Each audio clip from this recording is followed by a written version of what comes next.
the tabletop role-playing news. We aim to amuse and we aim to enthuse. And Morris's unofficial tabletop RPG doggy. Hello, and welcome to Morris's unofficial tabletop RPG talk. We are back after a 2-week Christmas and New Year break. I hope we're all feeling appropriately festive out and ready for a super exciting new year of TTRPG news. I am Russ, aka Morris, or Morris, aka Russ, and with me this week is PJ Coffee from the Southampton Guild of Role Players. Russ, as ever, it's a delight to be here, and especially delightful today because I got to rock out to the amazing, mellifluent chords that are the podcast's whole exciting intro theme. I don't normally get to hear it, but I'm glad I got to listen to the full 2 minutes of it today. It was excellent stuff. the dancing was especially good. Yeah, the dance break was amazing. I did enjoy it, and did a few twirls, as one does. Joining us also, we have, I'm a little confused with talk of like camera angles and so forth and all sorts of technical mumbo jumbo, but it is the one, it's the only, It's me, Jessica from EM Publishing. Hello, we're back after 2 weeks off for... We are. Yes, I hope listeners enjoyed celebrating the New Year and Christmas or Hanukkah or whatever you celebrated. I hope you did and had a nice time. Did we all have a great Christmas and New Year? I did. I did. I had a wonderful Christmas and New Year. amazing. Did anybody get any nerdy artifacts? I didn't get anything. I got a telescope. That's quite nerdy, but not TTRPG nerdy. Fair enough. I still think it counts. Yeah. Very happy with that. Yes, that's good quality nerdlinging. I got a copy of the Savage World Superpowers book. I was very pleased with it. Yes, I did specifically request it, but that's the way to make sure I get what I really want. Yes, Yes, it is. Be direct. State your wants and needs. The perfect way to do that. I got a few nerdy things, which I'll share. I got a little cute stocking which has dice on, which is very cute. I got the Slow Knife tabletop RPG, which is it's a story game for 2 to 4 people, and it's about revenge. Think the Count of Monte Cristo, which is really nice. I'm going to enjoy playing that. I got a little board game by Oink Games called 5 Rafter, which is a dexterity balancing game. You got loads of nerdy stuff. I know. That's a bit cruel to give you. Why? That's a bit cruel. Well, I mean, famously, dexterity is not your strong suit, I thought. Hey. Look, you don't have to be good at games to enjoy playing them. That's true.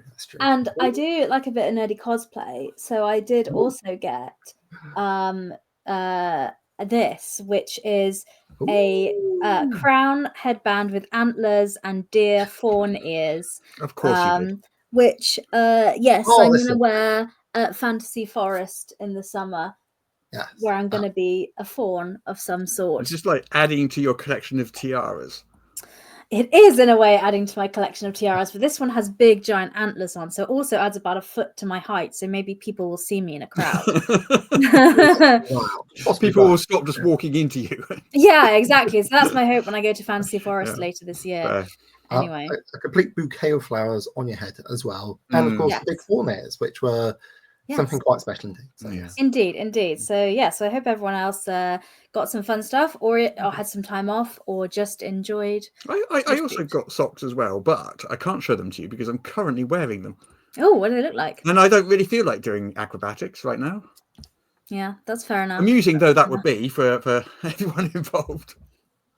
Well, as I feel we're a little bit updated on our lives and games, shall we tell people about the tabletop RPG I news? think we should, because we have 3 weeks news to catch up on. Where should we start, Russ? Let's start with the Monster Manual, because the Monster Manual is coming out very, very, very soon. Yeah, February. I know that some people have advanced copies of it already with an embargo. There's a big press event on Monday which means there's going to be a whole load of news articles coming out about the Monster Manual sort of Monday, Tuesday, Wednesday next week. Okay. Beth and Christian from Ian Roard are both going to that, along with probably people from lots of other outlets and stuff. So that's exciting. So Wizards kind of preview promotion juggernaut has started to gear up. Mm-hmm. The videos have started coming out, the articles have started coming out, all in preparation for the release. So and they kind of were going out over the last week or two, but obviously we weren't here. So back in December, right at the end of December, in between Christmas and New Year, in fact, time that I like to call the Crimbo Limbo. Sure. for reasons that should be obvious. An announcement from Wizards of the Coast came out saying that the Monster Manual will have 85 new monsters in it. Very nice. Over 85 new monsters. So I could even 86 new monsters. Or even 87 new monsters. Or 7,249 new monsters. You can't tell, but it's over 85. We know that. Yeah. Well. That's not just new monsters. Obviously, it's got all the old monsters as well. Yeah. The old monsters plus 85 new ones. About 500 in total. Wow. That's a lot of monsters. That's a lot of monsters. Yeah. Basically, about 20% of the book is new monsters. Right. Although, and new art. Yes. Yeah, the art upgrade I'm looking at does look pretty good. We've got all sorts of things going on here. Like a very angry orangutan, like a chap in a dungeon, about to battle a mimic, Githyanki? Yeah. And we got some sort of chimera, I used to know what the undead beholders were called, and of course Death Knight, or Darth Vader as they're best known. Yeah. I mean, these are all images from, because they put an hour-long video up earlier this week, and these are all screenshots from that. So there's loads and loads and loads of them, because they, in an hour they showed a lot of art off. Yeah. But there's like over 300 new art pieces in this book. Like it's not just the old Monster Manual with slightly adjusted stat blocks and 85 new monsters. It's completely redone. Yeah. Well, I mean, get that art out. Bring it up to speed with the Monstrous Menagerie. Yeah. Don't want to be outshone by the competition. Yeah. I mean, one interesting thing about it is the dragons. So they've they showed off the ancient gold dragon. We've seen the ancient green before, I believe, and we've talked about it here on the show. And I think we saw another one. I can't remember, but this week, Wizards was sharing on Facebook the ancient gold dragon. Not the whole stat block, just kind of like the first, I guess, half of it. But I mean, can you read that? It's quite small, but yeah. It's the ancient gold dragon.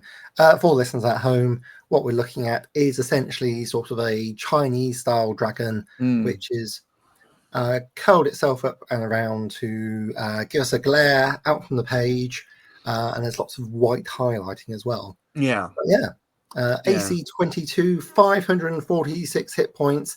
This is apparently a CR 24 beast. Yes, not a dragon, not a beast, obviously. I got to admit, offhand, I can't remember what the older one was like, so I can't compare it in my head.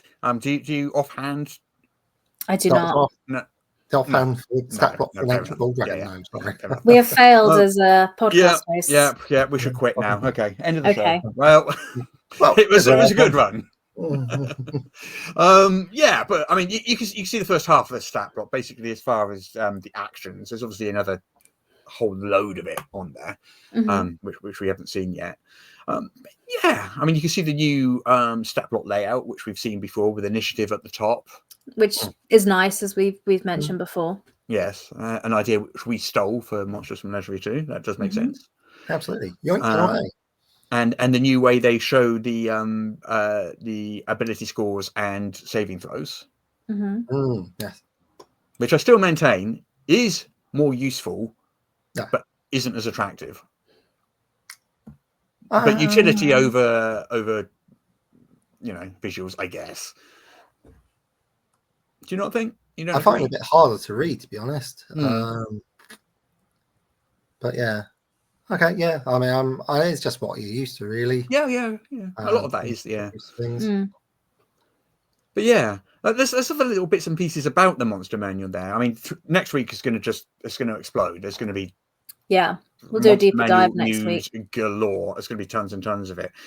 We had some information about so Hags, Medusas, or was it Medusae? What's the plural of Medusa? I like Medusae. Medusae and Dryads. Mm-hmm. Now, some of these monsters that have typically been portrayed in media as female, not always in D&D. Actually, there have been examples of these as male and female in various adventures, and I think a couple of older monster manuals and things like that. But I think probably for the first time for 5e, maybe. But Hags and Medusas are going to be featured in both genders. Okay. Not just female. And there's also going to be artwork featuring male and female versions of Hags, Dryads, Satyrs, Medusas again. I mean, there was like Prince of the Apocalypse had a male Medusa in it. So it's not like the first time it's ever happened. But I think in the Monster Manual, the 2014 Monster Manual certainly didn't have these. Well, there we go. I think that's interesting because with hag lore, don't hags reproduce by eating a human child and then just like popping them back out into a hag? So, is that how D&D hags work? I don't know. I don't think it. Is it not? I don't know. I don't know. That was my understanding. I could be wrong. Might be right. You might be right. I don't know. I don't know why I even commented on that because I don't. So I didn't think they were like mammals, but maybe I'm wrong. No, they are technically fae. Hags, so I don't know. Yeah, because that's where they steal children and stuff. Do you know what else is now fae? Goblins are now fae. Okay, makes sense. This is interesting. And gnolls are now classed as fiends, which I don't think is a new thing. I think that's been done before, but again, not in the 2014 Monster Manual. But I mean, gnolls are now fiends. Yeah, your Forgotten Realms lore for gnolls is that they are, come out of the bodies of hyenas which have eaten corpses slain by Yinobu or something like that. As Baldur's Gate 3 fans, of course, will know that could apply to other things as well. Like just random hyenas you come across. You're like, oh man, that's a lot of gnolls. Baldur's Gate 3, that game that I have yet to play. Which we're going to do a live stream of at some point. We will do live stream. We will do it. In fact, we'll do it soon. Let's do it like in the next month or so, okay? Ooh, yay! Because otherwise we'll just keep having this conversation every week. Yes, correct. Yeah, we'll do it in the next month or so. Okay. You are going to get to watch Jessica and I playing Baldur's Gate 3. You'll get my genuine reactions. Yeah. About how much I'm enjoying it. Good. How great it is. Yeah, and mine. How interesting these druids are, and I wish they would talk some more. Because I'm really enjoying this druid talking. Druids. We can go other places. There's a whole Sword Coast to explore. Would you like a friend to come along, Jessica, to help alleviate the unremitting grump? Yes, PJ, you can come along as well. Okay. Thank you. Anyway, I think that's probably it for the Monster Manual for the moment. Next week, obviously, it's going to be a big old Monster Manual week. Indeed, yes. Yeah, and we're going to have a lot of information to share about it then. Absolutely. Speaking of 5e and things happening in the next month, I do have a last-minute addition to our running order. Ooh. It's called Free 5e. Free 5e? Okay. Free 5e, yes. I'm not entirely sure what it's going to call that because it won't be entirely free, but starting on March 4th this year, Wormworks Publishing is going to be pushing out dyslexia-friendly PDFs, digital braille, and more, making them a very accessible set of TTRPG core rulebooks, which will include notes for compatibility with D&D 24 and, of course, Advanced 5th Edition, because they recognise greatness when they see it. What can I say? So this is a version of 5e. The idea is this is a really sort of like an essential. It's going to start off as a sort of a starter set almost, but has has crowdfunding. I was going to say Kickstarter. No, it is on Kickstarter. Has Kickstarter goals are met, they will increase the size of the books. Wormwood's Publishing is famous for its limitless heroics, which include arguably the best representation of disability in 5th edition. So pushing to make that more of a thing. And yeah, editing down. They've had a lot of input from Sly Flourish as well. So cool. It's sounding very good. And yeah, I have some small and peripheral involvement, which is how I get to hear about these things. I apologise. I'm being slightly molested right now by a dog. Yeah. Russ is bedogged. In the traditional. No, I cannot say that sentence. That would be bad. Anyway, moving on. Any other news items we'd like to discuss? Many news items. There's a whole. Let's stick on D&D for now. Okay. Because there's a whole bunch of sort of peripheral sort of D&D news. So this isn't sort of the game itself. This is things like we've got like the Universal Fan Fest nights, we've got pinball machines, we've got gambling licenses, we've got D&D Dark Alliance servers. So we've got a whole bunch of stuff kind of to talk about, which is all kind of around the D&D. We also have stuff that isn't D&D to talk about. To be fair. And we will. Yeah. But let's start with Universal Fan Fest nights. It's a event that Universal Studios in Hollywood are holding, and these like are connected to various franchises. So there's been like a Star Trek one and a One Piece one and things like that. But they're doing a Dungeons and Dragons one, and we've mentioned this before on the show. But it's like a event, and you go. It's immersive. So you go and you in this one, Xanathar the Beholder's up to no good. What? As he tends to be, going looking at things with all his little eyes and his big eye, and trusty goldfish. Well, that's always important. Yeah, and you have to basically assist the Harpers in dealing with Xanathar.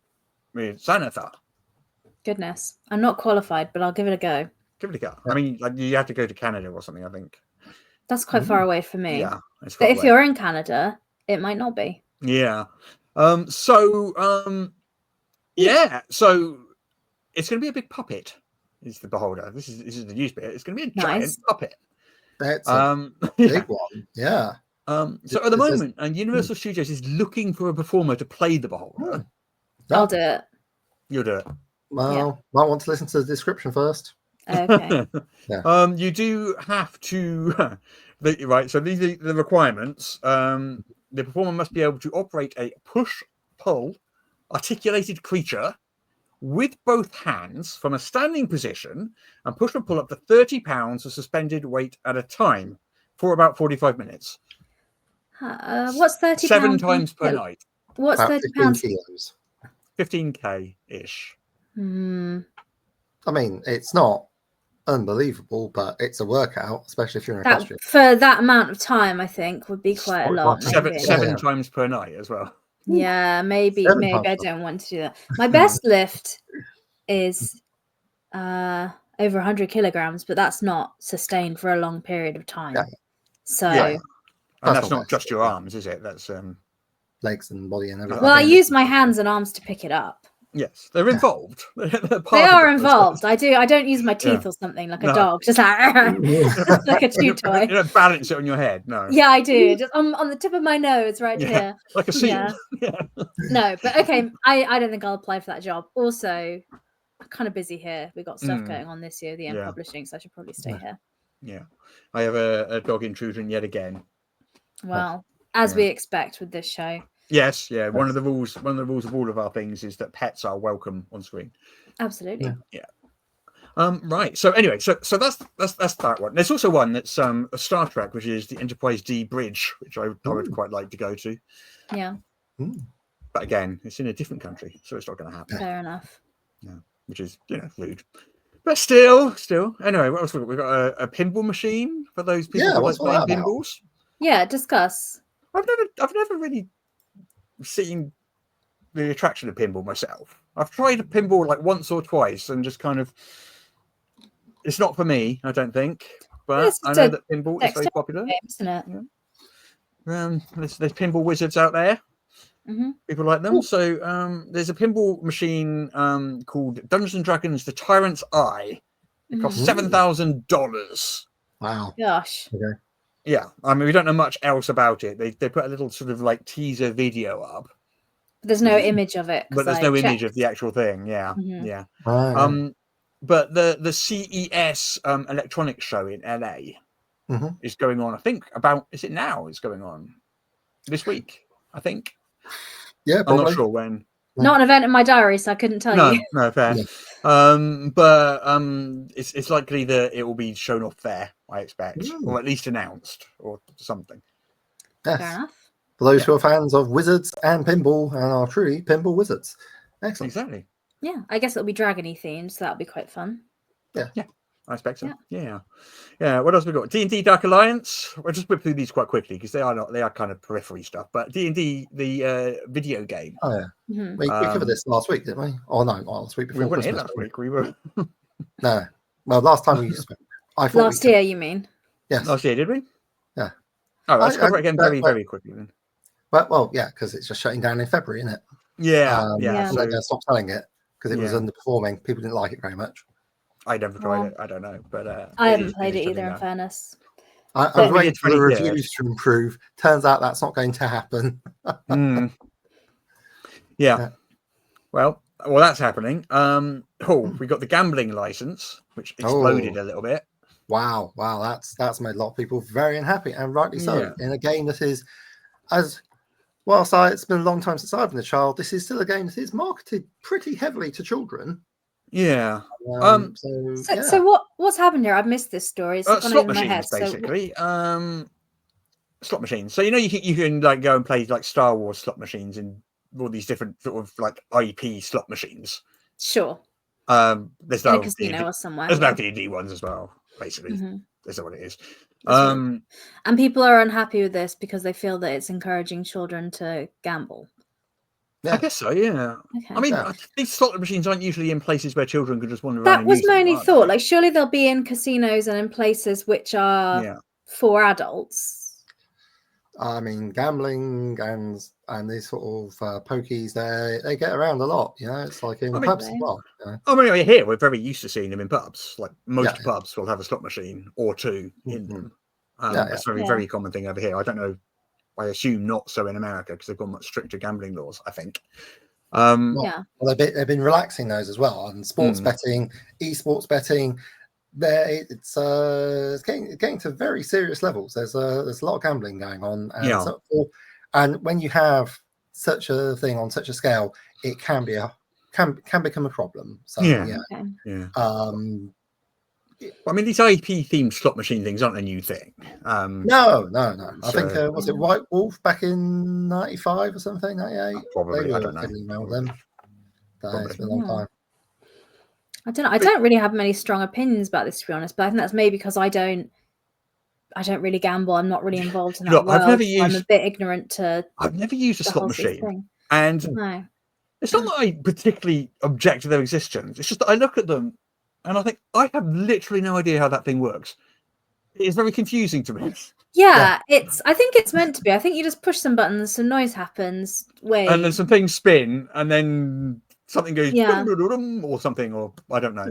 I've only been in a casino once. It was for a friend's stag do or bachelor party, as you say in the US, and we did play but it was playing card games, so I knew what they were, and I didn't expect to win any money, so I went in with some money to spend, like, for the evening at this person's event to play some games. I saw it as that, and I was correct. I did not win any money, but so that's the extent of my gambling experience.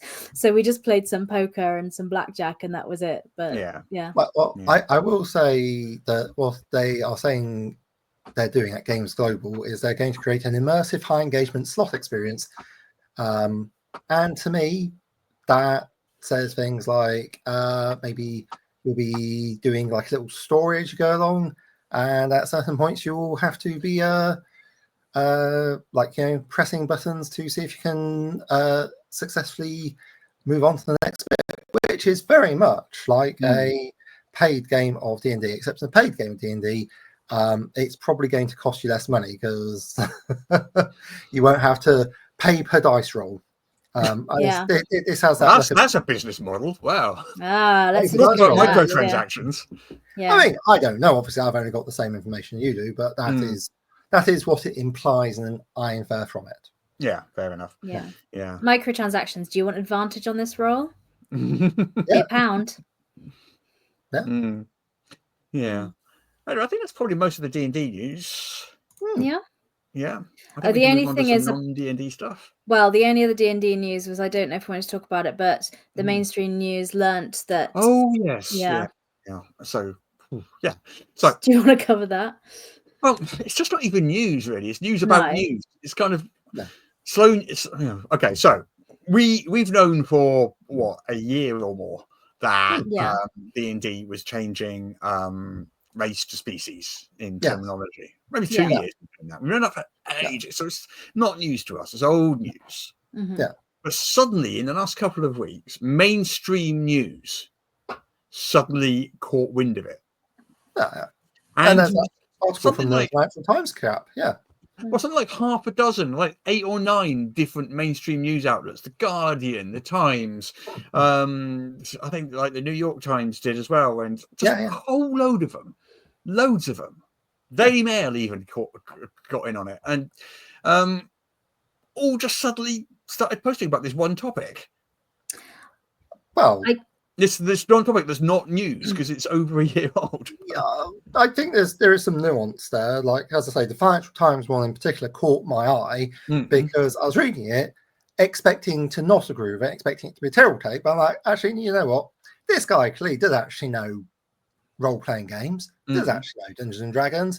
And you know what? This is actually a really good, valid point, because the story he was making is essentially things like races are man-made constructions, and they are. They're, like, we're all one species, we're all humans.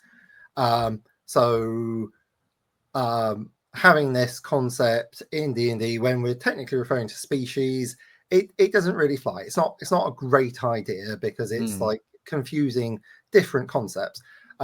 And if Wizards had said, if Hasbro had said, actually, we're going to use species because racialization is a man-made thing, and we're not having that. These are actually different species. So that's a phrase we're going to use to be clear about it. If they'd said that and communicated that change in that fashion, people might be like, oh, okay, well, I guess that does make sense. But instead, they just changed it.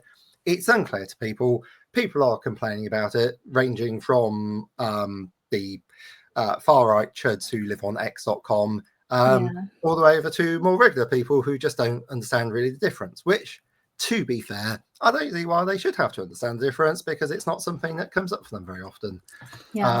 So they could have avoided a lot of problems if they'd actually explained what they're doing and why. Fair play, little clap for the FT, good channel. I suppose it's kind of one of those things that in our little bubble, which is the online gaming community, we've known it for so long, and we, obviously understand why, and it didn't need explaining to us. It was obvious, things like that.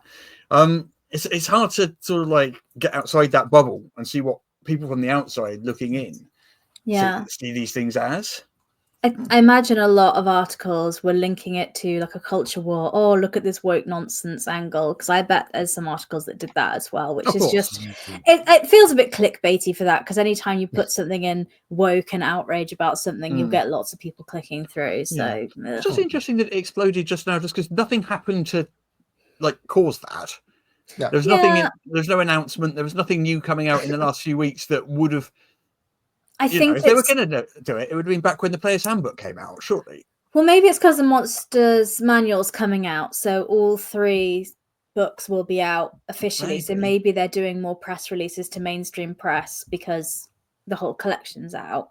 Or it might just be because a lot of news articles are enjoying the engagement they get from culture wars talking about woke and things like that. And this is just another topic you can link to that. Well, my theory is one outlet, major outlet, it might have been the New York Times, but I can't remember which, started it because, festive period, slow news, They had that one on the back burner, it had been waiting for ages or something. Posted that, and then all the others went, "Oh, look, clickbaity type article. We can use that too." I don't know whether that's what happened or not. I don't know why they're having a slow news week, because there is a lot happening in the world in terms of news. That is true. Like, I know like TTRPG news gets slow this time of year, but like there's like natural disasters, there's wars, there's political things happening. There's stuff to comment about. Sections of your newspapers though, don't you? You want the entertainment page to be full as well as the current affairs page, I guess. Well, Nosferatu came out. We could talk about that. So I haven't seen it. I want to see it. Same. But yeah. Anyway, but that's enough of us talking about that, because like we said, we talked about this a year ago on this, and people, podcast listeners, know all about this. And yeah. But anyway, right. I think it's time for someone else to talk about some news. My voice has been on here quite a bit, so someone else have a go. All right, PJ, what have you got? So I was just happily browsing on the internet, as is my wont, when I came across this absolutely sterling idea, which I thought I should bring to your attention and the attention of our listeners. Okay. What is it? Imagine the scene. You're in a pub. You're in an airport. There's some place and you're like, you got to wait here, and you're just waiting for other people. What could be better than the opportunity to grab a tabletop role-playing game from a vending machine? Okay. Okay. I mean, that's the concept. TTRPGs from a vending machine. There is a company called Vending Machine Games, which are offering them as an alternative to soda and snacks. It's like you're someplace. Well, as in like a big full tabletop RPG, or like a one-page. I believe it's focusing on small card games, indie RPG zines, and that sort of like micro tabletop experience. Which, to be fair, is a really good idea, because there are a lot of those to go around. Yeah. I was thinking that you're not going to get like 3 big hardcover books and learn how to play D&D while sitting waiting for your playing. Yes, I'm terrible. Depends if your flight's delayed. Terrible news for in publishing. We're probably unlikely to see Level Up being available. It seems unlikely. Soon. Awfully cheerful engine. Awfully cheerful engine could be of a shout, but they may even go smaller than that. We're looking at like maybe stuff like they've got a roll and write 2-hand power, which is again quite a micro game. It's like in size and playtime. Or they have Deck 52 Space Wrecked, which is an entire game in your pocket. So that does set sizes. So there you go. Portability in gaming could be a good thing. So yeah. But when and where is this happening? Currently it is in. This is unfortunately for them in Los Angeles and the greater Los Angeles area. And our heart goes out to our American listeners, especially if you have friends or family over there, because that looks super bad. Yeah. But they say their vending machines are a perfect fit for colleges, airports, breweries, and provide entertainment and inspiration wherever people gather. I'm like, yeah, actually, that's actually quite a good idea. It's not a bad idea. Yeah. I could definitely see it catching off there. Fair play to them, and what's a good idea? Schools would be a good place to put those. Yeah, wow. I mean, if the kids can afford them, why not? Yeah, why not? Well, I have some other news as well. Something we've been working on to start the new year in publishing. Which I'll briefly mention, so it's not too much of an ad. So we are launching the Gate Pass Gazette Annual 2024 next week. That is a thing that we're doing. But interestingly, we're trying out BackerKit as a crowdfunding platform for this. We usually have used Kickstarter historically in the past, but there's loads of different crowdfunding platforms available now that offer different things, and we are trying out BackerKit for this. So, because we already use BackerKit a lot for our pledge managers, so we're trying out their crowdfunding options for this as well. So that's launching next week. Yep, it's done. It's ready. So basically, it'll be our customary very quick fulfillment. PDF straight away as soon as the campaign ends. Print ordered as soon as funds clear. Yep, and the print order will be subject to how many copies we get. So if we get 300 hardcovers ordered throughout the campaign, there'll be an offset print run. And if it's less than that, it'll be a print on demand kind of option. So we're going to have, it's like a stretch goal. If we get to 300, everyone's will be upgraded to an offset print run. So we'll have a little tracker for that as well. That's exciting. And that is an exciting thing. I believe there's another person here on this very show right now who has a Kickstarter coming up. Ooh. Who could that be? Is it Marvin, my dog? I don't know. Not Marvin, my Maybe dog. it's Free Country. Who else could it be? If Marvin made a Level Up Kickstarter, I would be 100% keen to back it, if only to say that I did. Well, yeah. In a way, Marvin is working on a one because we are having a pets kind of book coming up for Level Up. So what we have to do in that pets book, we have to put our pets in it. Absolutely. Art versions of our pets. Yeah. Our specific pets. Sweet. Definitely have to do that. But anyway, you're going to be famous. I mean, certainly if you managed to miss the news last year, maybe I haven't been loud enough. I've certainly been banned from Facebook due to somebody else's Instagram account being connected to mine and then them behaving badly. And if you're like, that makes no sense, then yes, I'm 100% on board with that. But I'm unable to get on Facebook to let people know about this. I put a couple of things up on Discord. But yeah, it's been 3 years since my first Kickstarter, which was successful well beyond any possible conception I might have, where I said, oh, might I have $600, please? I would quite like to hire someone to lay this out. And £6,000 later, I'm like, oh, okay, that is a lot of money. I don't know what to do with Thank this. you very much. Yeah, thank you. Oh, dear me. But yes, since that time, there have been a whole new edition of D&D. There's Tales of the Valiant come out. There's like a lot of new stuff out there. So I figured I would bring together crafting heritages, cultures, and more world building, which is essentially the second edition, but wildly, massively expanded to the world. And I'm currently delighted with it. I don't see that changing. Like the art has a lot more consistency. The layout artist, like I love Sarah's work, but this one is much more in line with my current aesthetics. So like moving away, finding my own voice away from the like more traditional D&D, and embracing that sort of wide open spaces of Level Up. And yeah, it's gonna be a big one. This is my biggest book. Yeah, it's definitely gonna be a hardcover. So I've got the material in there. There's nice. Like nine chapters. Sorry? When is this happening? This is launching on the 29th of January, which is Chinese New Year, because I'm a sucker for tradition, and we'll be finishing on the 3rd of March. Okay. Beautiful. On Kickstarter? Sorry? This is going to be on BackerKit. Oh, so you're also... I heard some awesome people were doing BackerKit, and I was like, you know what? You might have wanted to wait to see if it went well or not. Yeah. I'll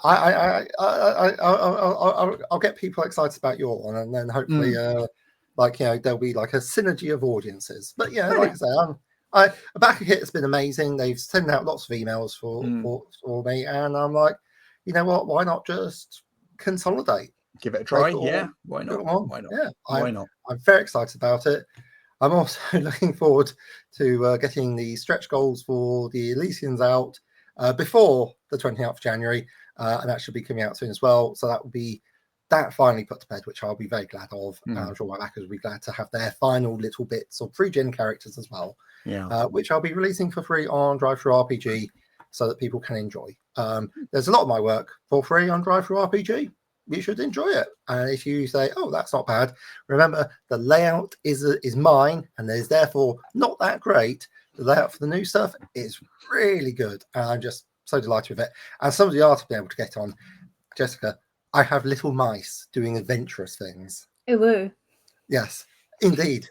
Indeed, so much woo. Yes, and we'll be bringing a brand new heritage and culture.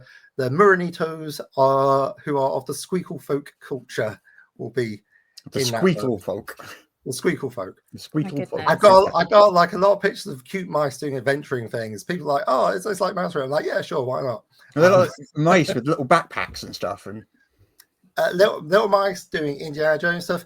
Little mice. There's like a homage to one of the D&D covers. You know where there's like that big sort of idol and there's some thieves on it, like crying out the jewels in its eyes. Yeah, like that, but with mice. It's from Fernando Salvaterra, who is an amazing map maker, but also produces some great stock art. And their kid Louis does colouring, and I'm like, have some money to do more colouring because I'm really liking it. Because the black and white to colour, love it. Yeah, so I'm pretty excited about that. Cool. Yeah. There's some other crowdfunding campaigns we spotted, which were quite interesting as well. There are other crowdfunding campaigns. Who was it that Impossible. noticed Yeah. this lovely map one? Well, that's one that I saw. Yes, I liked the look of that one. Tell us more. Sweet. Well, I like the style of it. Basically, I like the look of it. I haven't heard of this artist before, but there's 30 of these things apparently, or more than 30 plus. In fact, it says 30 plus, then it says a collection of 40. So it's 40 hand-drawn maps. 3 different themes, suitable basically for any tabletop RPG. And it's basically a collection of sort of hand-drawn, old-style battle maps. You can get them in black and white or that sort of parchment colour.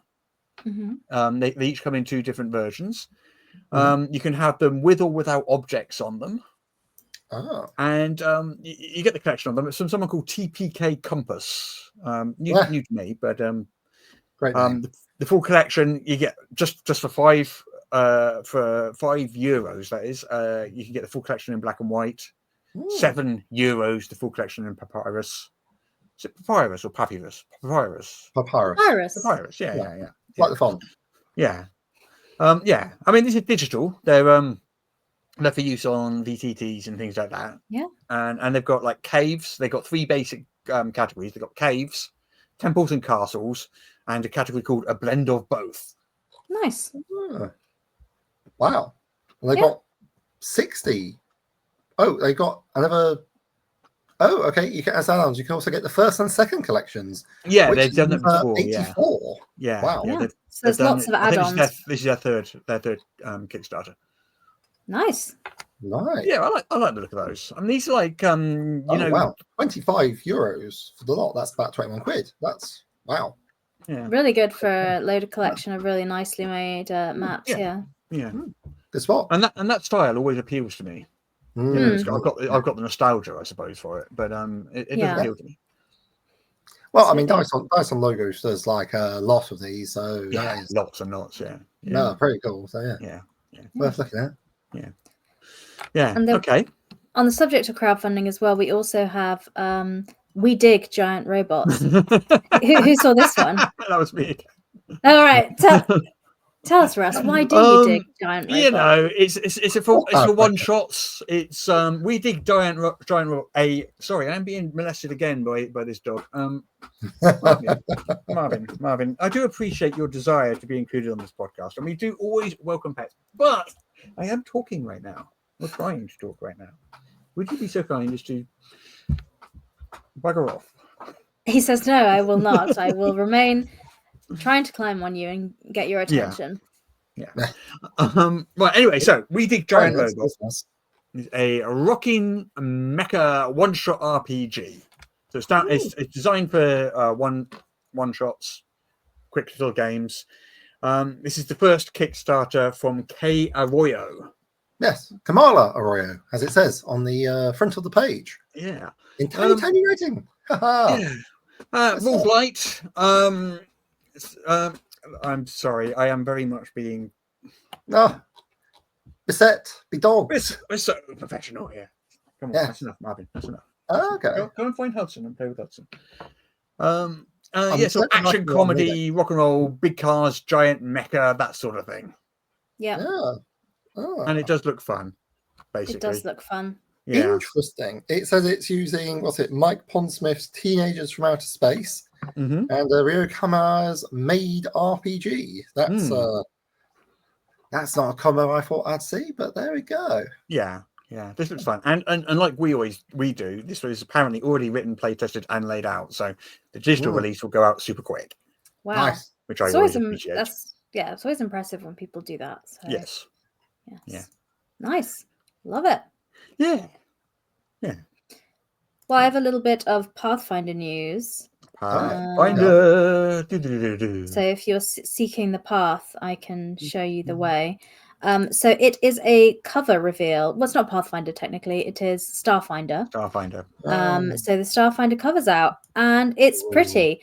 Very pretty. So the cover art's been revealed. So it's like this gold ancient halls, a big door, and this mechanoid, almost looks like a dragon, kind of appears with like lasers shooting through, and there's Akashic dragon. What's it called? Akashic.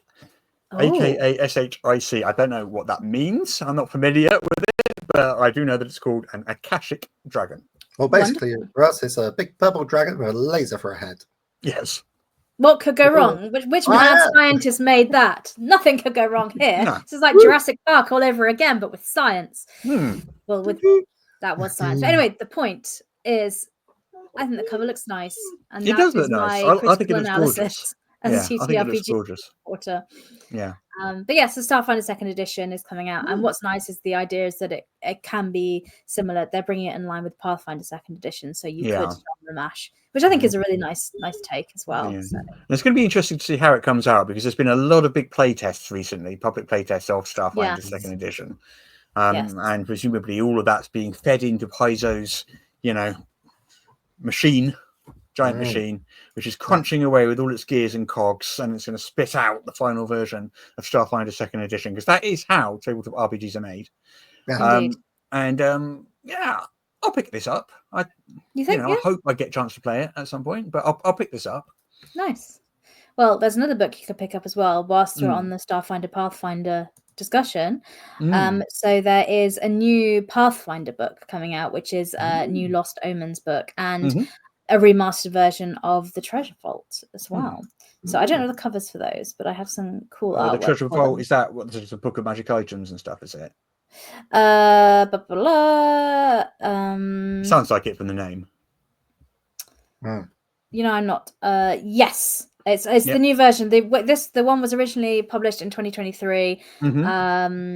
But yeah, and basically this is just tweaking it to bring it in line with 2E. But it's got 600 rules for 600 items, 50 weapons, 100 alchemical items. So it's basically bringing those items in line with the new edition. But yeah, and they'll be coming out in June in the summer. So June 2025. And that's they're about 60 quid. So $60 for Shining Kingdoms, and Treasure Vault is $64.99 or $65.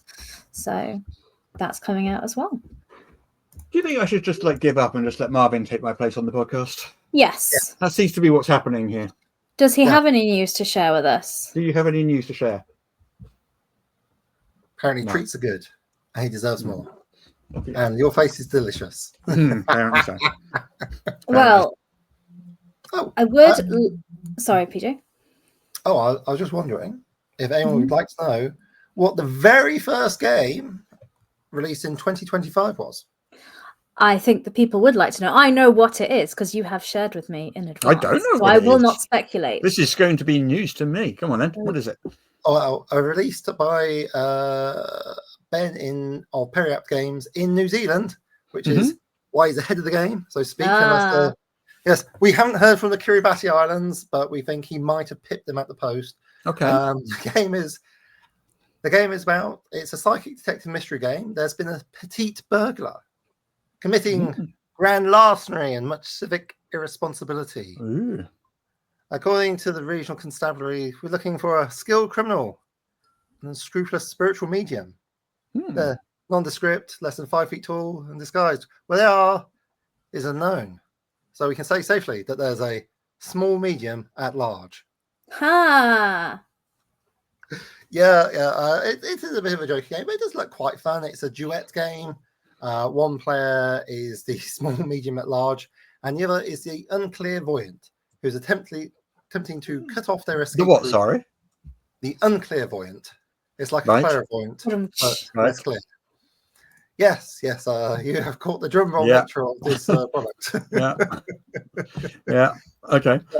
And this was released on the 1st of January, New Zealand time. Yes, round about midnight. So, so it'd be pretty difficult to beat that then. Yeah. It as I say, he's pretty safe, Ben. Pretty safe, Ben Meadows. You managed to get in. It does say it was last updated on December 31st, 2024. So it's either, if you go with Drive for RPG, probably the last game of 2024, yeah. or the first game of 2025. I'm inclined to say first game released 2025 because that's what Ben thinks. It sounds better as well. Yeah, why not? It's more fun for New We'll go Year's with that. news. We'll go with that. Small, medium, and large available for £4 and 6 pence if you buy in English. Probably about 1,200 New Zealand dollars. Oh, yeah. I'll take your word for that. Right, more news. What do we got? Well, as we do every year, it would be good to discuss. Dogs barking, agree. Yeah. Good to discuss the most anticipated games coming out in 2025. Yes, but before we do that, very quickly, because I think that's going to be our sort of finishing thing. We've got some news about the Origins Awards. Very quickly, the Origins Awards nominations have opened up, announced by GAMA, the Game Manufacturers Association. So the Origins Award nomination 2025 will happen on January the 9th. When is that? Is that today? When was it? That was yesterday. That was yesterday. Okay. That was yesterday. Even later, if you listen to this podcast. Yeah. The categories have been changed yet again. This year they are. I don't want to list them all. There's lots of categories. The role-playing stuff. Yeah. Listing all the categories isn't fun podcasting, but the categories have changed slightly yet again. Trading card games and trading card game accessories have kind of been left out this time, which is interesting. Sucks to be trading card games, which also very strange choice. Yeah, I mean they're still valid for like product of the year and things like that. But as a separate category, they're no longer there. Oh, weird. Yeah. All right, fair enough. Well, I suppose GAMA knows GAMA's business. They're big on America, so So basically, there's a link. You can make your nominations for the Origins Awards via that link, and the finalists get announced. I think it's at the end of February-ish.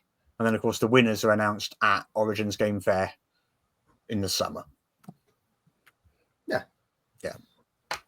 Sounds legit. Yeah. All right. So people can vote for games they're excited about that are out. And that will segue us nicely after the break to talking about games that people are excited about already. Yeah. So shall we take a 5-minute break and then... Well, I thought I'd like to finish off with some exciting news for the Level Up community. Okay. Oh, right. Okay. Yeah. Because Advanced 5th edition, I can't take sole credit for this. I'm sure other people are finding the book somehow. Although if you come anywhere near me, it's like very easy to tell because like that's pretty much what I enjoy talking about most on social media. It's like I hate IAI, trans rights, human rights, and Level Up A5E is awesome. You should totally have a look at it. I'm a very stimulating conversationist, I assure you, and great fun at parties. The A5E subreddit, which is reddit.com/r/levelupA5E, has managed to hit 1,000 users. Woohoo. And people do seem to be looking at it. It's not the most active place, but if you have questions, it is a good place to ask if you don't do Discord. Nice. Yeah. Well, there's various places you go. You can go there. I gotta admit, I don't go there because I don't use Reddit. Well, why would you? You literally have your own website, Russ. Yeah. There's Discord. There's the Facebook group, which obviously you can no longer use because you're no longer Mark Zuckerberg who no longer wants you. Family for no good reason. It's like you've been zucked apparently. And there's the EN World Forum as well. Yes. And of course, if you look for the hashtags on things like Blue Sky, or even goodness help you, the Fediverse, Mastodon, then there is definitely stuff that you can find and conversations that do occur there. Yeah. Certainly, there are more designers from Level Up A5E on Blue Sky. We recently had DM Sarah coming along. Nice. So that's pretty cool. Yeah. Cool. Rightio, let's take a break and then we'll come back and we will talk about the 10 most anticipated tabletop RPGs of 2025.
Hello, we're back. Hello.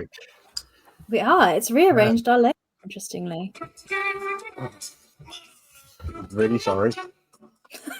What was that? That was my New phone. podcast feature, the phenomenon. No. I put that on Do Not Disturb as well. Okay, Yeah. so How did that happen? we are back, and we have got the top 10 tabletop RPGs of 2025 to talk about. Amazing. How exciting! I'm Very excited. exciting. It is exciting. Yeah. So we do this every year. And what happens is I do it on the EN World, and I've done it since 2014, I think. So this is like the 10th year. And what we do is we get the entire community to nominate whatever tabletop RPGs they're excited about in the coming year. So tabletop RPGs, which they have let's say a reasonable belief will be released in 2025. Sorry. Because 13th Age was in the most anticipated list like 2 or 3 years in a row. Yeah. And some other things have been as well in the past. In fairness, a lot of publishers reasonably anticipate it'll be out that year as well, but things do happen. It's hard getting games out. Yeah. But anyway, so basically something like 40 odd different games were nominated. There's a few criteria. It has to be a standalone game. So it can't be an adventure, it can't be a supplement, it has to be a standalone tabletop role-playing game. Yeah. And we had about 40 nominated. Then the big old poll went out for people to vote on those 40 also. That went on for about 2 years over the Christmas period, including the Crimbo Limbo, as it is officially known. And then I compiled the top 10, and we can now count them down from 10 to number 1, of which are the most anticipated tabletop RPGs for 2025. Do you remember what last year's was? When we sat here this time last year and did this same thing. Well, yes, because it's on the screen in front of me. Yeah. Well, close your eyes. Do you remember? Oh, it's on the screen in front of me. I still can't remember. So, so last year it was Shadow of the Weird Wizard. Yes. Yeah. So let's find out what this year's was then. So how do we want to do it? Should we count them down one at a time? Yes. Yeah. So should we start at number 10 then? Okay, I'll scroll down. You ready? Okay. Da-da-da-da. Number 10 is from Paizo Publishing, Starfinder 2nd edition. yeah. I don't know why I'm so excited about this. I just am. Okay. I'm excited too. I'm excited I don't know why. It's like I played Pathfinder 2nd edition. Doesn't excite me. Starfinder 2nd edition is going to be the same game. But for some reason, I'm like, yeah, let's go. Does the modularity of it feel more suited to a sci-fi game to you? Is that possibly it? Yeah, maybe it's like the design, the breaking down, the mechanics, the precision feels maybe more like a sci-fi storytelling. Or maybe it's just like I get excited about big lasers. Maybe I get super excited about weird fiction, which is the melding of sci-fi and fantasy. So I can't tell you, it's unreasonable. Well, Starfinder is obviously the I say sci-fi. It's not sci-fi. It's science fantasy, isn't it? Because it mixes the magic in as well. From Paizo Publishing, it's like the twin game to Pathfinder. It's set in the same universe. Like Galarian is the Pathfinder world, and it's a world in Starfinder. But I believe, and I'm not 100% like up on the lore, it's like vanished or something in the Starfinder universe, I think, or something like that. People are going to be shouting at us now. Why don't we know this? Well, I haven't played a lot of Pathfinder or Starfinder. I've played one Pathfinder like intro starter module just so I could experience the game and see what it's about. But I haven't explored beyond that. But I know a lot of people really love it, so I'm not surprised that it's in the top 10. Yeah. Yeah, I mean, it was going to be in the top 10. I actually thought it would be a bit higher, to be honest. But Okay. that only goes to show how much people are looking forward to these other things. All right. Well, shall we segue on to number 9 then? Let's do number 9 then. Oh, one I'm looking forward to. Yeah, because you played the original one, haven't you, Russ? The first edition of this. I played one session about 2 years ago of the first edition. For those listening, we are discussing Alien Evolved Edition. Yeah. Yeah, it might help to say what we're talking about. Yeah, so Alien Evolved, the second edition of Alien, basically from Free League. I'm looking forward to it. I mean, I don't know necessarily what changes it's going to make or whether it even needs any, because the first edition was fine when I played it. Well, I enjoyed it. In their press release, they said that it was a lot of tweaks and updates from having had the game out for a number of years and just having a lot more people play it. And they basically just took on the feedback from people playing it a lot. Yeah. So I think it's a new edition, but it's not completely reworking it. I've still got my original editions and the starter box set, which I haven't got to the table yet. So I think I'm going to get them out before I look at getting the Evolved edition. Yeah. But I don't think it's going to be anything. It's got like new artwork, a bit of new content. And as I recall, it got delayed a little bit to include stuff from Alien Romulus. Oh, right, okay. I just put some of that in, I believe. Nice. Which I think amounted to like a spaceship and a gun. Yeah. Or maybe one other item. It wasn't a lot of content, but they added some Romulus content in. Yeah. Well, I think for me, my thing would say, because it looks like it's more of a tweak than a brand new overhaul. So unless you're a collector, if you've already got this game, I'd say you don't need to rush out to replace it. But if you've not got any Alien games, here would be a good place to jump in, I guess. Yeah. There's a new starter set coming as well. So. Oh, I love Free League starter box sets. They always have loads of fun handouts and goodies in. So I'm a sucker for those. And I love the Alien franchise. Admittedly, I love it because of 2 films, really. But out of the 10 or so. But, but I do love the Alien franchise. I always have done. So I am looking forward to this. Cool. Well, shall we carry on with our list? Let's carry on. Peter, you're going to like this one. Oh yes, it's a very good year for me to be me this year. Maybe it's a sign, I don't know. But 13th Age second edition. I have played and run lots of 13th Age. I've had a great time. 10 out of 10 would recommend. Yeah. For those who aren't familiar with 13th Age, how would you describe it? How would I describe 13th Age? It's basically like D&D if you just turn the power fantasy up to like 13, way past 11.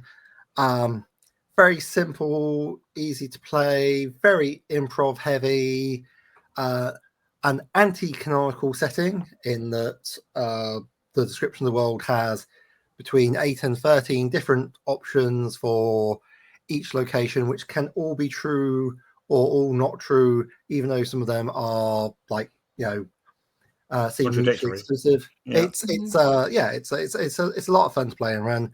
I've run very silly games. I've run quite serious games. I've played in both. I do have a lot of time for 13th Age second edition from Pelgrane Press. Again, 10 out of 10 would play. Yeah. Interestingly, 13th Age first edition came out 10 years ago, 2014, and it was in our first list of these. Yes. The first time we did this, and it won. Yes. So back in 2014, 13th Age first edition was the most anticipated TTRPG of that year. Yeah.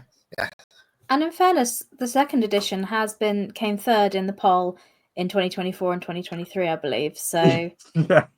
This is the third year running. To be fair, other games like Conan from Odysseus, I think, was in the top 10 like 3 years running as well. Yeah. It does happen. So the anticipation is still there, but it is waning because it's gone from 3rd to 8th. So maybe people are a little bit tired of waiting. Yeah, I think that's a little unfair on 13th Age this time because the Kickstarter was only this year. Or last year, sorry. I think it's like 2 years ago. It wasn't the Kickstarter was like delayed by a year for when it was going to come out, and then it came out last year. So this isn't But people Yeah, have been it's not excited late, about it's it for just- a long time. Yeah. Yes. Yeah, I'm looking forward to it. I'm definitely looking forward to it. Right, let's go on to Okay. the next. Next, I will announce 7th. Free No League sentence again. negated. It is. It's Coriolis, the Great Dark. Free League always does well in these things. Oh, they do. Well, they make pretty stuff. They make And good I think stuff, yeah. once, because they use their in-house system, once you've played a Free League game, it's not too intimidating to jump to another one because you kind of know the basic engine behind it. Yeah, they tweak it for each one, but yes, yeah. But it's not scary to jump from one to the other. Yeah. But yeah, their original sci-fi game. Yeah, I don't know much about this one. I'm just glancing at the Kickstarter page for it right now. So it looks like you're members of the Explorers Guild and you undertake dangerous missions, flying around into different,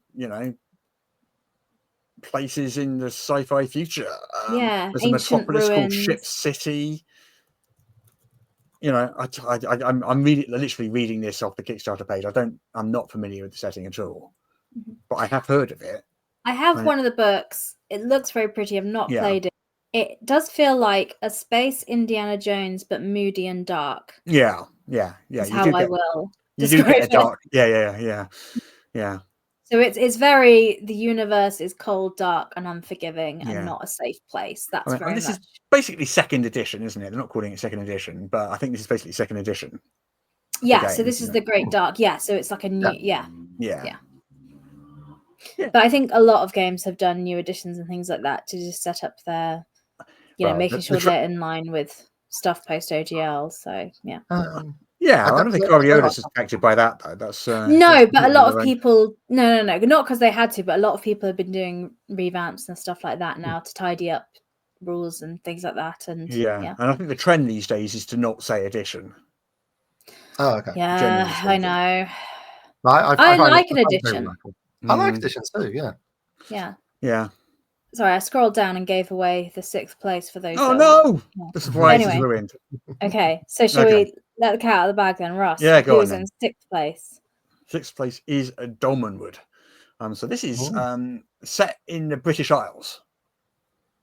Well, sort of inspired by the British Isles and all the fairy tales and folklore of the British Isles. Yeah. So it's kind of dark and whimsical. It looks fun. Again, I mean, a lot of these things, I'm not super familiar with them. I've been aware of their existence, but I've never delved into them. And what I like about this list is it kind of curates a list of things for me to check out. Yeah. It's not necessarily a list of the best things or anything like that, but it's a fun list of things that maybe you've heard the name of or haven't heard of, and it's like, hey, check this out, you might like it. Which is how I use the list. And Dolmenwood sorry. I was going to say Dolmenwood looks like something I would very much enjoy. No, absolutely. It's been described as fairy OSR to me. And okay, I could go with that. Sounds like fairies and brownies and pixies. Like it's going to be nasty, brutish, and short. Your life as an adventurer, but that's sometimes that's what you want in the game. It reminds me a little bit of what's the Vaesen, maybe. Vaesen, yes. Yeah, Vaesen, that's what I was Vaesen, just Vaesen, going to say. I was going to check. Yeah. And Vaesen has a British Isles version as well. They do, yeah. Yeah.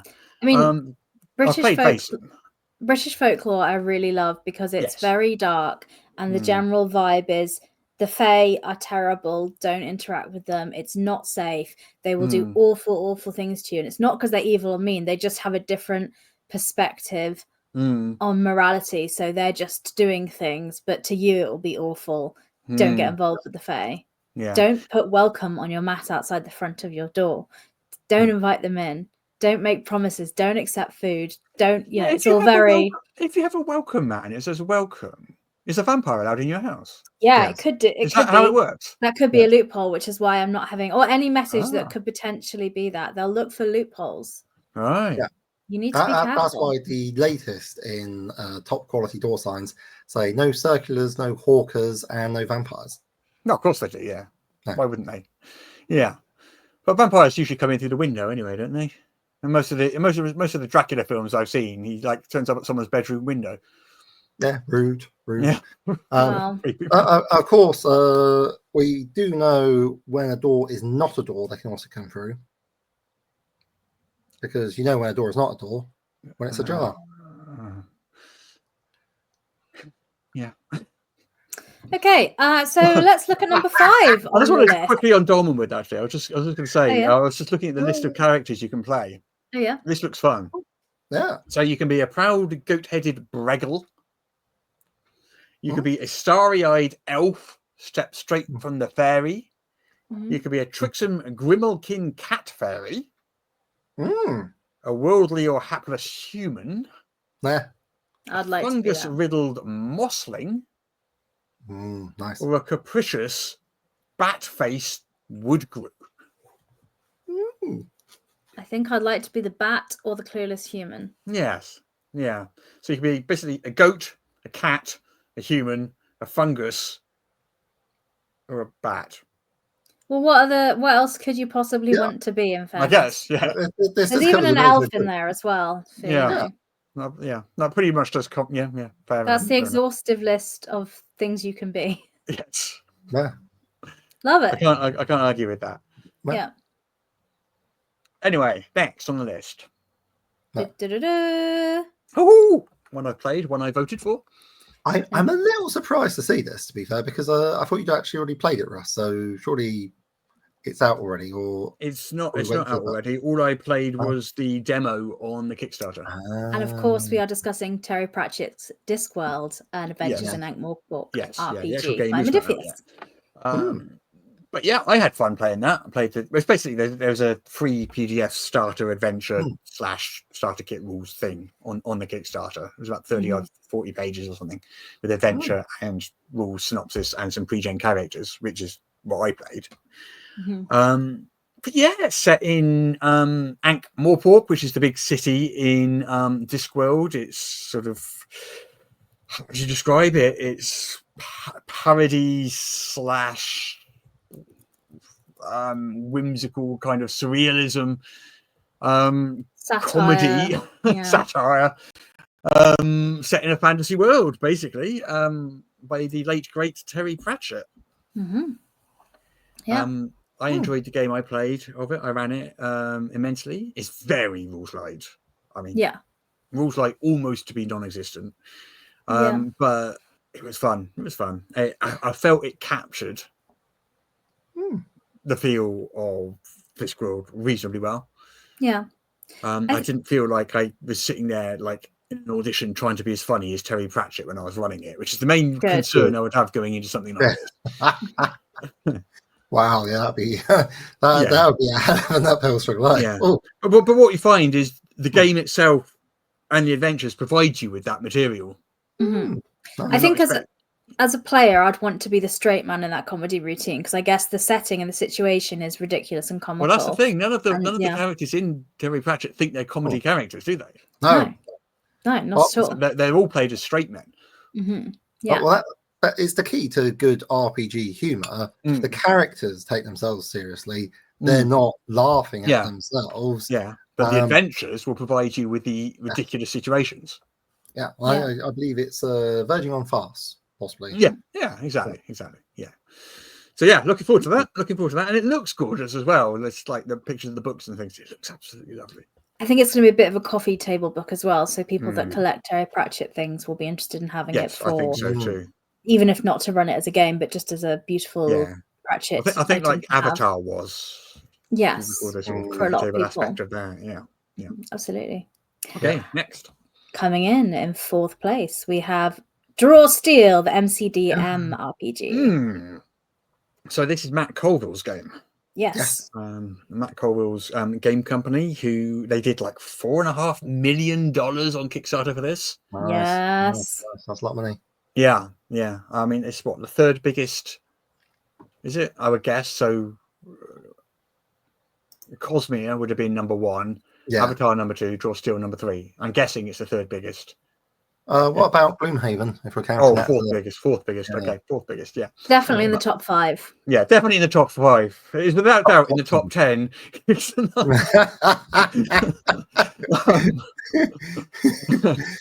Live on Morris's unofficial tabletop RPG talk. Watch the host Morris backpedal furiously. This is science. No.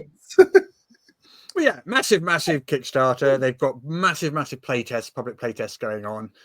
This is a fantasy game, but it's very, as I understand it, tactical in nature. Drawing inspiration, I think it's not a D&D clone, and it's not a D&D spin-off or anything, but drawing inspiration, I think, from D&D 4e and that tactical kind of nature of the game. Yeah, I think it's a fantasy. It's got the setting as in like you're a fantasy hero and you're fighting things and there's magic and your classic Lord of the Rings style fantasy, but it's a different system. So I think it's an alternative to D&D. So it's an option for people that are like play a lot of D&D and like that style of storytelling, but are looking for a different system. This takes that place, I think. Yeah. Unburdened by sacred cows from the 1970s. Indeed. Yeah. Is a quote from their material. Yeah. I thought that was just you, and I was like, "Oh, yeah, that's a great description, PJ." I was really impressed, but They got there first. I'm not entirely sure what it means. I do remember they made a big thing about getting rid of exploration, at which point my interest went from high to non-existent, because exploration is such a key part of the game for me. They probably meant something else. I suspect they probably meant survival, but never mind. But what they do have is like negotiation rules as well, which is interesting. I don't really know how they work, but there's rules for negotiation, and the NPCs have stats like patience and interest. Oh.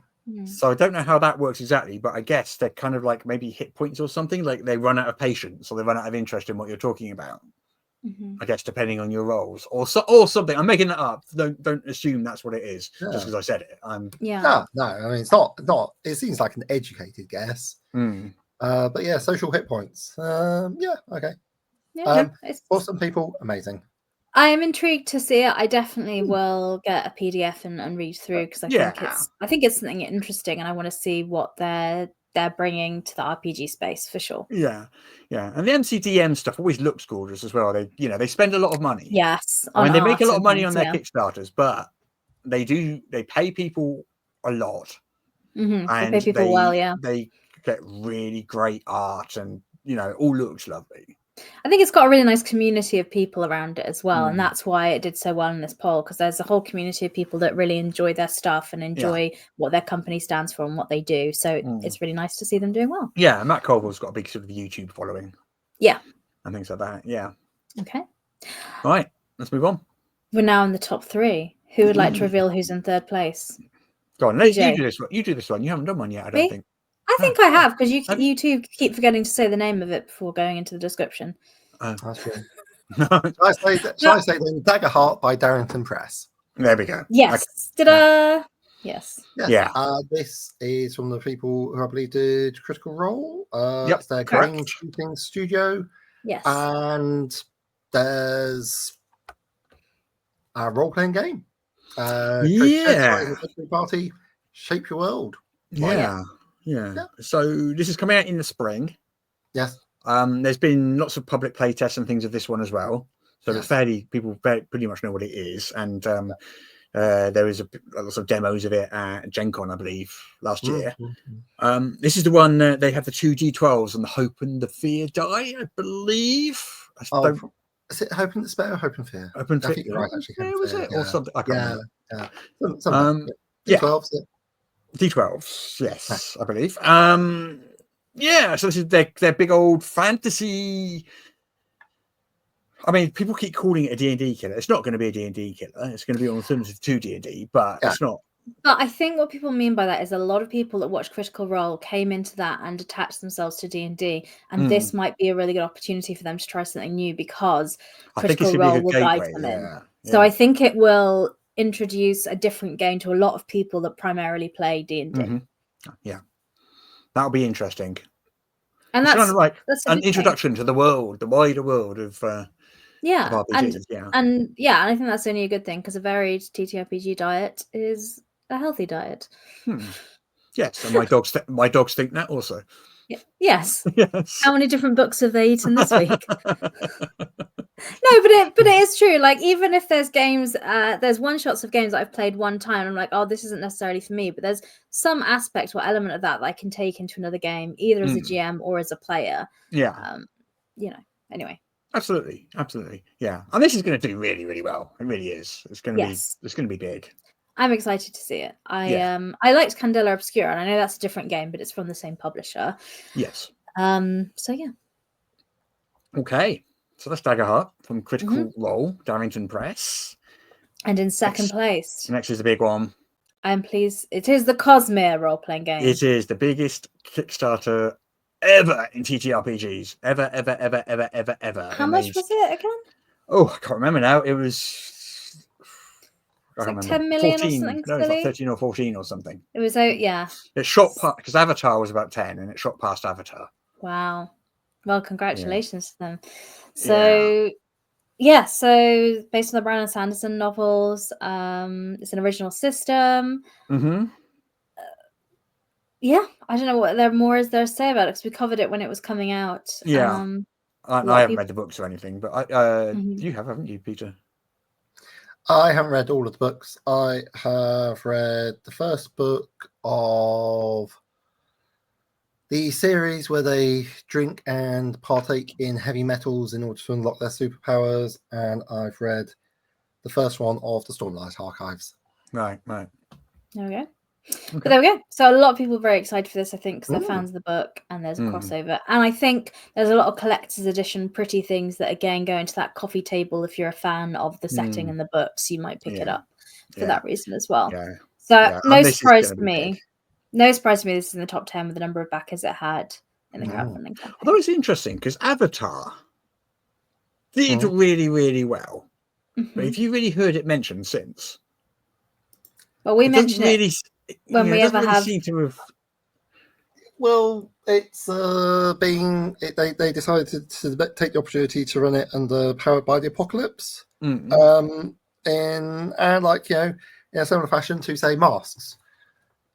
And if you like Powered by the Apocalypse, this will be fine, great. Have a good time. It will do the job.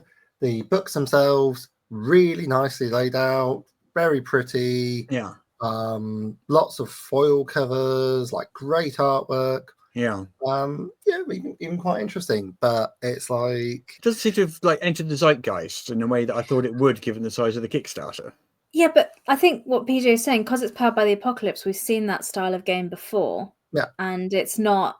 So there's nothing really in the industry to discuss and you be like, oh, look how it did this and that, because it's using a system that we're quite familiar with and know. Yeah, but you'd expect to see people online talking about it, the games they're playing, asking questions about it and things like that, which isn't happening particularly. Unless I'm just missing it. I mean, maybe not in our space of the internet. Yeah, maybe. Maybe it's I've seen it on offer at a convention a couple of times. James Cameron's Avatar movies, which are enormous and make billions and billions of dollars, and yet they don't seem to penetrate the cultural zeitgeist for some reason. Well, I mean, I saw the first Avatar movie, and it was big, spectacular, Smurfs, Ferngully. It was fun. Like, you had Sigourney Weaver in it. That's a lot to like the movie. You know where you stand. There's Sigourney Weaver. This is officially a sci-fi movie. We're having a good time. Yeah. But then they did the second one. I'm like, they released at the same time as I want to say Aquaman. I'm like, I've seen enough blue-coloured sea-bound peoples. Well, the second one did very, very well as well. It did well over $1 billion. I've reached my quota. Do you know what I mean? Yeah. I've seen enough of these movies. I'm good for CGI. Yeah. For the foreseeable. I mean, also it's a different Avatar to the role-playing game, which was the cartoon. Which was an amazing series and had an amazing sequel as well. Yeah. I did try to watch that first episode. I can see how that would not be for you. That's aimed at small children. I mean, it's just like the thing is with Avatar, it finished in a fairly conclusive fashion. It was pretty much all the loose ends are tied up, donezo, and a lot are, and in doing so, they sort of tied up the world building as well. So you can only really do prequels, which means that you can't really have a realistic threat of the world ending because the world still carries on. Yeah. Yeah. It's Yeah, like, I mean, that's kind of true of any established law, though, isn't it? Really? Yeah. And I think for like people like myself, I would be wanting cool mechanics I could play with, so I could do something really cool, and that would get me talking about it online about how that cool time I did like 836 damage at level 4 because I found this cool exploit, and I'd be very happy to talk about that. I'd also want to talk about the stuff that happened, but again, you've got a lot of canon weighing down on you. Like these things happen, they're really important. A lot of emotion is tied up with them, and your mechanics are change the game. Defy danger. I mean, yeah, sure, it's playable. Nothing wrong with it. Perfectly good implementation, but it's not exciting for me personally. But probably just because I'm old and cynical and jaded. What can I say? Maybe. I see what you mean. I see your point about that, about law and the world, but I always think there's bigger things in the world to interact with, because for me that's like saying, well, there's no point playing a Star Wars game because you know you're not going to blow up the Death Star. But it's like, yeah, but there's other stuff going on in the world, and like you could do like a Rogue One situation that feeds in. You know, I see your point though, but I think that's a really good point actually, because Star Wars has always had that expanded universe, the sense that something else is going on. Like there's gaps which are not the Skywalker family's trials and tribulations, which people have been able to like get into. Like me personally, like again, my own personal beliefs are the less Jedi are in my Star Wars, the more I like it. The thing with Star Wars, though, if you take out the Jedi and you take out the Empire, you're left with Guardians of the Galaxy. And this really struck me when I was watching Skeleton Crew. I mean, we're going way off topic here, but I was watching Skeleton Crew, and I'm really enjoying Skeleton Crew. I really am. It's great. It's Goonies in space. It's amazing. It's great. But it occurred to me that, you know, there's no Jedi. Well, spoilery, but let's just say there's no Jedi in it, and there's no Empire in it. Basically, if you told me I was watching a Guardians of the Galaxy set, spin-off or something, TV show, I'd have believed you. Because it was indistinguishable without those iconic Star Wars elements. There wasn't the music, which is another big Star Wars thing. There wasn't the iconic Star Wars music. It's got its own music, but not the Star Wars music you know. It hasn't got Jedi. It hasn't got the Empire.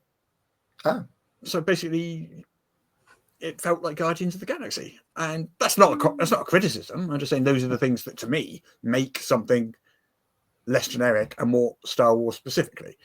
Well, I feel we could go on a tangent talking about Star Wars, and I'm not against this, but we are leaving people hanging on knowing what the #1 most anticipated tabletop RPG. Go on then, let's find out. Let's find out what is it. I'll let you answer for us because ready? This is something that I wasn't really familiar with.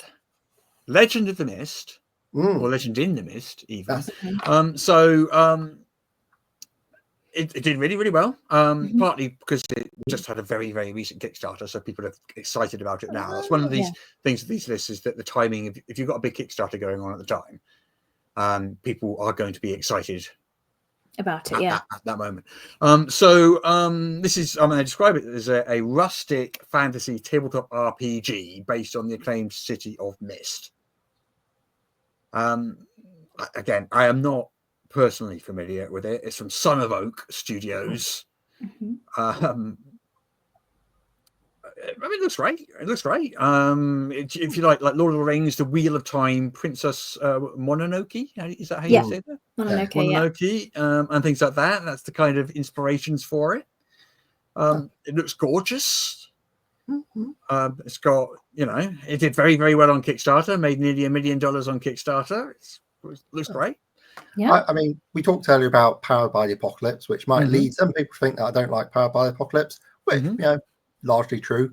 But I have played a lot of City of Mists, which I've found to be pretty interesting, which this is based off. City of Mists is a superhero RPG, but aiming a bit more towards the more towards the gritty, I'd say, is a fair assessment. And one of the things I like about it is they have mythos and logos, like, the story and the word, and that basically puts your character in the world of the mythos, like the supernatural, the superpowers. That's the mythos, and then the logos is their prosaic, their mundane identity. Right. And it's like, seeing how the character engages with that is pretty interesting, and that to me is a core part of City of Mist. And it's like, like I say, it's like not maybe my game, but I have enjoyed it. I've had some amazing DMs run it for me. So Legend in the Mist, I'd be interested to find out a bit more about how they're going to implement that. Are they leaning on that same fundamental split? And if so, what is it? Yeah. It's got tons of stuff with it as well. This one, this is one of those big Kickstarters with dice, screens, and cards, and special editions, and cloth maps, and art cards, and tokens, and come round and polish your shoe. Yeah, so much stuff, but it's all really gorgeous. I love the art style. It's all really, really nice looking. Yeah, that's the most anticipated tabletop RPG of 2025. Congratulations! Yeah, well done. Well done indeed. Yeah. So what do you think about this? Is that sort of what you expected to see? Any big surprises there for you? Anything that you're surprised isn't on there? I wouldn't say surprised, but my one I was most excited about isn't on there, which is So You've Met a 1,000-Year-Old Vampire. Yeah. But maybe that's too much of an indie little darling of a solo RPG to gain. I mean, it was nominated. It was nominated, absolutely. But yeah, I think the fact that the top 5 are all these big IP names like Legend of the Mist, Cosmere, MCDM, Daggerheart, Pratchett is telling of like what the non-D&D TTRPG space is like. I think if you have a big IP and things tend to do quite well. Yes, yeah. Whether that's sort of like an IP that you've licensed or one that you built yourself, like Matt Hogg with MCDM, of course, has built that brand up himself, whereas obviously Cosmere is licensing the brand from Brandon Sanderson. Yes. So, but I thought Starfinder would be a little higher in the list. That was my one surprise. I didn't think it would be number 1, but I thought it would be a little higher in the list. So, Pfizer's popular and big, and Starfinder's cool. So all true things that you said. Yeah. Perhaps all the fans are too busy playing Pathfinder 2nd Edition to. Part of it, there's an element of how much did publishers get their fans mobilized to vote as well. I mean, I know that if you look on that City of the Mist, what was it? Legend of the Mist Kickstarter, they put out an update asking fans to vote. And I know the Brandon Sanderson folks, who was producing that again? I forget. Brooklyn Games. Yeah. I know at least I saw some social media stuff from them asking people to vote. I don't know if they did anything else. So it is a little bit, there's an element of like mobilizing your fans to vote, which how many people did vote? I don't know exactly, but thousands. Wow. I couldn't tell you offhand though. No, that's fine. And like, was it close, or is it just like, and Son of Oak is just like miles ahead of everyone else, or? Again, I can't remember. I'm going to in front of me. I don't think there are any super close. There's like a reasonable spacing going down the top 10. Okay. I don't think there was any sort of like, if it had been another day, that would have been a different list type things. Okay. Yeah. It was clear. Yeah. But I generally find whenever you get a big poll like this, and it can last 2 weeks or a month or whatever, once you've gone past the first day, it doesn't really change.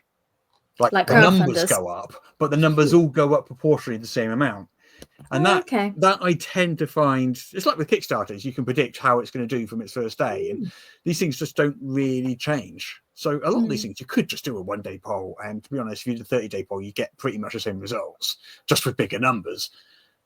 Because proportionally, they all go up the same amount.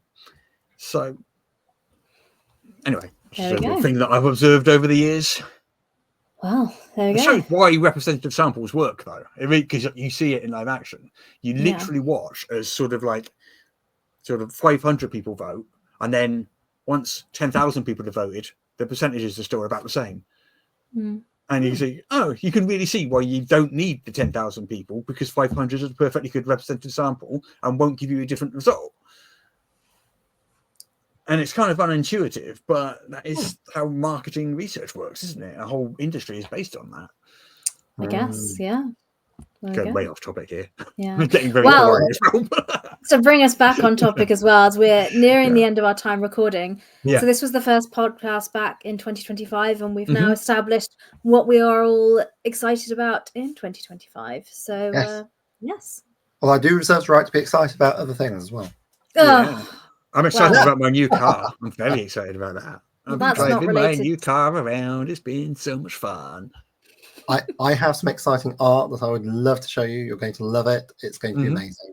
And I'm looking forward to getting some layout. I've got a cover that's under commission. There's going to be a lot of very, very nice, like little visual bits and bobs that I will wish to share with you. You get to see them whether you like it or not. So just brace yourselves.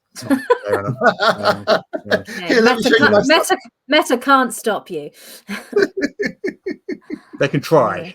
They can try. Zuckerberg can try, but Well, next week I suspect yes, we are going to be talking a lot about the Monster Manual. Yes. I suspect that's going to be the big topic next week. So we'll brush up and read up on that. Yeah. And I guess we'll see folks next week then. I guess we will. Yeah, let's wrap it up there. Let's go and have a weekend. All right. Happy New Year, everyone. Thanks a lot. All right then. Bye. Bye. Goodbye, everyone. All the tabletop role-playing news. We aim to amuse and we aim to enthuse. And Morris's unofficial tabletop RPG.